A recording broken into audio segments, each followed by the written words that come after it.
জামুগুৰিহাটৰ ঢলাই বিলত শ্ৰীমন্ত শংকৰদেৱ সেৱাশ্ৰমৰ মূল তোৰণ উন্মোচন। মুক্তিযোদ্ধা গুণধৰ হাজৰিকা সৰণী তোৰণখন উন্মোচন কৰে সত্ৰাধিকাৰ বাসুদেৱ মহন্তই।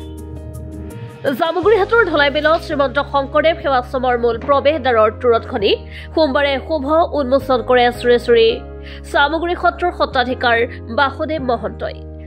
উন্মোচকগৰাকীয়ে মন্ত্ৰী প্ৰচলনেৰে মুক্তিযোদ্ধাগৰাকীৰ স্মৃতিচাৰণ কৰে।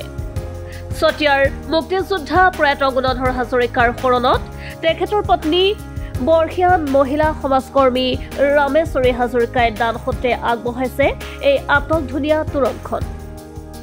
উদ্বোধনী অনুষ্ঠানত অংশগ্ৰহণ কৰি মুক্তিযোদ্ধাগৰাকীৰ সন্তান তথা বিধায়ক পদ্ম হাজৰিকাই পিতৃৰ কৰ্মৰাশি ও জীৱন বৃত্তান্ত সন্দৰ্ভত বহলভাৱে ব্যাখ্যা দাঙি ধৰে।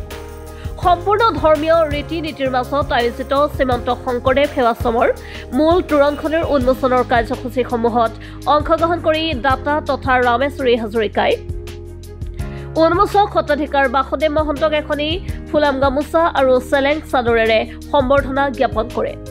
বিশিষ্ট সমাজকৰ্মী নিতুমণি বৰাই আঁত ধৰা উন্মোচনী অনুষ্ঠানটিত শ্ৰীমন্ত শংকৰদেৱ সেৱাশ্ৰম পৰিচালনা সমিতিৰ বিষয়ববীয়া সদস্য আৰু স্থানীয় ৰাইজৰ লগতে নৱনিৰ্বাচিত পঞ্চায়ত প্ৰতিনিধিসকলেও অংশগ্ৰহণ কৰে।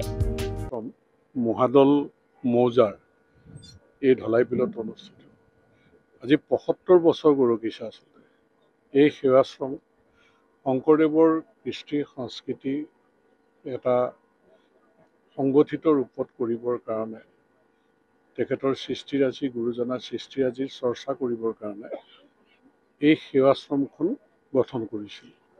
আৰু এই সেৱাশ্ৰমখন বিভিন্ন সময়ত আচলতে যেনেধৰণে আগবাঢ়িব লাগিছিল তেনেধৰণে আগবাঢ়িব পৰা নাছিলে, মাজে মাজে অলপ গতিটো ৰৈ গৈছিল।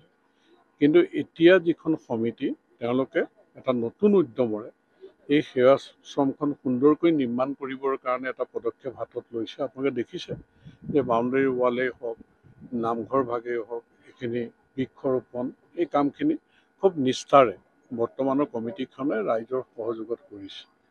আৰু ৭৫ বছৰ আগতে শুভচিন্তক এই অঞ্চলৰ কেইজনমানে গুৰুজনাৰ সৃষ্টিৰাজিৰ চৰ্চাৰ কাৰণে দূৰদৰ্শিতাৰে চিন্তা কৰি ইয়াত গঢ় দিছিল। আৰু ইয়াত ৰাইজৰ ফালৰ পৰা যেতিয়া জনাইছিল যে ইয়াত এখন তোৰণৰ ব্যৱস্থাৰ কাৰণে আৰু মোৰ পিতৃৰ নামতো মুক্তিযোদ্ধা তেখেতৰ নামতো বিচাৰিছিল, মায়ে এই তোৰণখন নিৰ্মাণ কৰাৰ ক্ষেত্ৰত ব্যৱস্থা ল'লে। নিৰ্মাণ কৰা সম্পূৰ্ণ হ'ল আৰু সকলো ৰাইজে সহযোগিতা কৰিছে, ভাল লাগিছে। আমি এই সেৱাশ্ৰমখন সুন্দৰকৈ নিৰ্মাণ কৰিবৰ কাৰণে আজিৰ দিনটোতে আমি নতুন উদ্যমৰে আকৌ চিন্তা পৰিকল্পনা কৰিছোঁ। সুন্দৰ এখন তোৰণ ইয়াত হৈ উঠিব, সেৱাশ্ৰম হৈ উঠিব, সুন্দৰ এখন সেৱাশ্ৰম হৈ উঠিব। জামুগুৰিহাটৰ পৰা আনোৱাৰ আহমেদৰ ৰিপৰ্ট, এন ভিলাই।